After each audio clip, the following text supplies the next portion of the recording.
Imagine sitting at a table surrounded by your entire family, watching every single person unwrap a thoughtful, expensive gift while you sit there with nothing but an empty plate and a lump in your throat. My mother looked me dead in the eye, smiled at my brother, and told him he was the pride of the family, completely ignoring the fact that I was the one who had paid for the very turkey she was carving. It was the most public, calculated humiliation I've ever experienced, and it was the moment I realized that being the good daughter had earned me nothing but contempt. I walked out of that house that night without saying a word, and 2 weeks later, the woman who had treated me like a ghost was pounding on my front door, sobbing and begging for a place to stay because her life had completely imploded. Was I wrong for refusing to let her in after years of being her personal safety net? Or would you have done exactly what I did and let her face the consequences of her own cruelty? Tell me honestly if you think blood is always thicker than water, or if some bridges deserve to be burned to the ground. To understand why Christmas was the final straw, you have to understand the dynamic of my family. My mother, Diane, has always had a favorite, and it wasn't me. My brother, Leo, is 3 years older and has been the golden child since the day he was born. Leo is charming, handsome, and an absolute disaster of a human being. He's 32 years old and hasn't held a job for more than 3 months in his entire life. He's always finding himself, or waiting for a big investment opportunity, which is code for living off my mother's meager pension and whatever money he can guilt trip out of me. I, on the other hand, have always been the reliable one.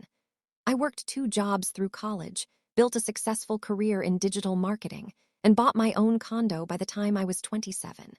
Because I was doing so well, my mother decided early on that I didn't need her support, emotional or otherwise. In fact, she felt that since I had so much, it was my duty to make sure Leo didn't suffer for his bad luck. For years, I was the one paying for his car repairs, his dental bills, and even his rent when he got evicted for the 3rd time. My mother never thanked me. She just told me I should be more generous because I was blessed and he was struggling. This past year was particularly hard for me. I had a major health scare over the summer that required surgery and took a significant chunk out of my savings. I was exhausted, stressed, and for the first time in my life, I really needed my mom to be a mom. I didn't ask her for money. I would never do that. But I asked her if she could stay with me for a few days while I recovered. She told me she was too busy helping Leo move into a new apartment, an apartment I had paid the security deposit on, and that I was a strong girl who could handle it. That hurt, but I pushed it down like I always do. I thought that maybe, just maybe, if I made Christmas extra special this year, she would finally see how much I do for this family. I spent over $2,000 on the dinner, the decorations, and high-end gifts for everyone. I bought my mom a designer handbag she'd been eyeing for years and got Leo a brand new laptop so he could finally start his freelance business, even though we all knew he'd just use it for gaming. I arrived at my mom's house on Christmas Eve with my arms full of bags, feeling hopeful. The dinner started off well enough, but the atmosphere shifted during the gift exchange. My mother had everyone sit around the tree. She started handing out presents with a huge, theatrical smile. She gave Leo the laptop I bought him, but she told him it was from the family, taking half the credit for herself. Then she started handing out gifts she had bought. She gave my aunt a beautiful silk scarf. She gave my cousins gift cards to their favorite stores. She even had a toy for the neighbor's dog. As the pile of presents under the tree dwindled, I kept waiting for her to call my name. Everyone was laughing and tearing into wrapping paper, and I was just sitting there, my hands folded in my lap. Finally, the last gift was opened. My mom stood up, smoothed her dress, and said, "Well, I think that's everyone. Let's get to dessert." I felt like I had been slapped. I cleared my throat and said, "Mom, did you forget something?" She looked at me with this cold, blank expression and said, "Oh, Sarah. I figured since you're so successful and have everything you could ever want, you didn't need anything from me. Besides, I spent my entire budget making sure Leo had a good Christmas since he's had such a rough year. You understand, don't you? You're the successful one, you don't need little trinkets." The room went dead silent. My aunt looked uncomfortable, and Leo didn't even look up from his new laptop. I felt a heat rising in my chest that I had never felt before. It wasn't just about the gift. It was the blatant admission that my efforts, my contributions, and my presence meant nothing to her unless they served Leo. I looked at the table full of food I paid for, the wine I bought, and the expensive gifts I had provided, and I realized I was just a walking ATM to them. I didn't cause a scene. I didn't scream. I simply stood up, grabbed my coat, and walked out. My mother shouted after me that I was being dramatic and spoiling the holiday, but I didn't stop. I went home, blocked her number, blocked Leo's number, and spent the rest of Christmas in total silence. I decided right then that the reliable daughter was dead. I stopped the automatic transfers I had set up for Leo's phone bill and his insurance.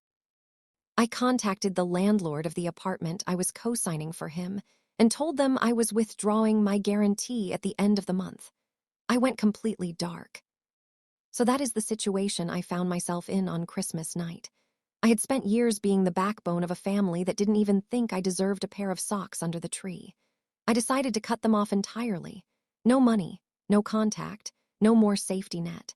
Before I tell you what happened 2 weeks later when my mother showed up at my door, I want you to pause and think about this.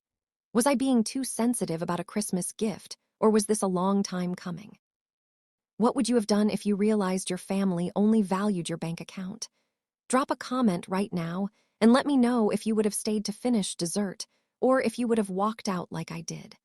I really want to see where you guys stand on this because things are about to get a lot more intense. The next 2 weeks were the most peaceful weeks of my life, but I knew the storm was coming.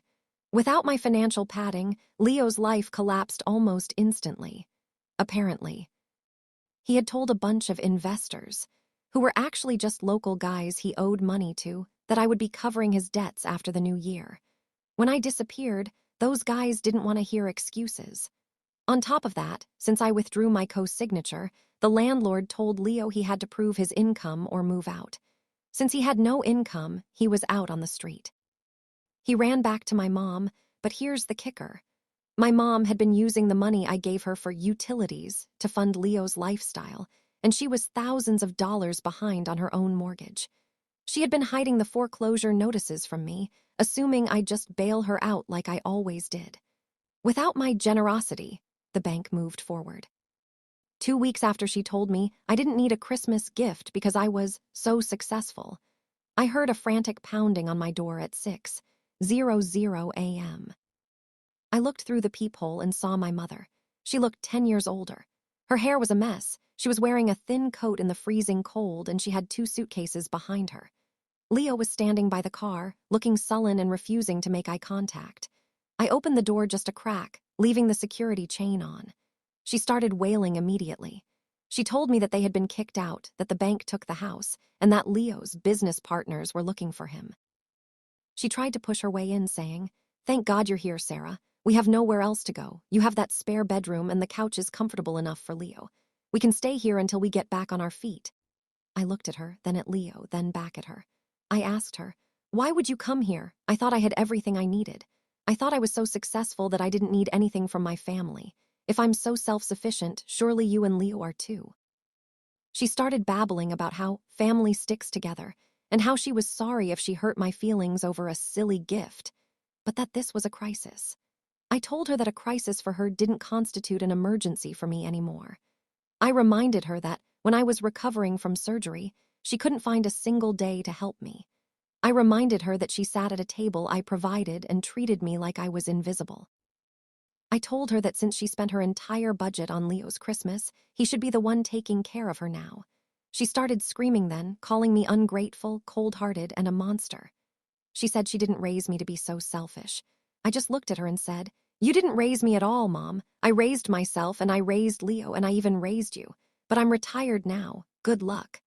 I closed the door and locked it.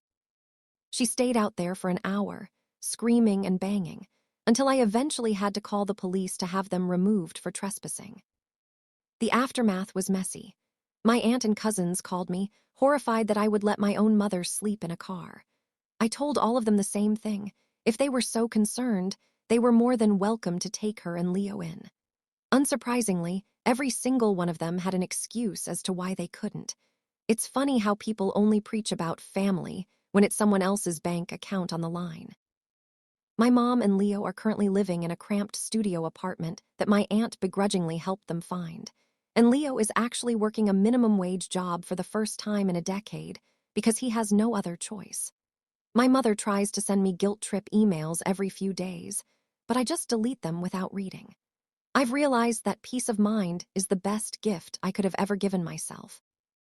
I lost a mother and a brother, but I gained a life where I'm no longer being bled dry by people who don't even like me. Looking back, that empty plate at Christmas dinner was the best thing that ever happened to me. It was the moment the scales fell from my eyes, and I saw my family for who they truly were.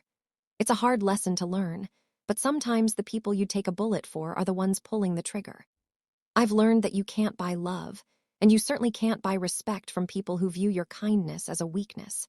If you're going through something similar, just know that it's okay to walk away. It's okay to choose yourself when no one else is choosing you. Like this video if you were on my side and think I did the right thing by locking that door. Subscribe for more stories like this, because I have plenty more to share about the chaos of my life. Share your final thoughts on this whole mess in the comments section. Do you think I should eventually forgive her, or is the bridge burned for good? I'll see you all in the next story.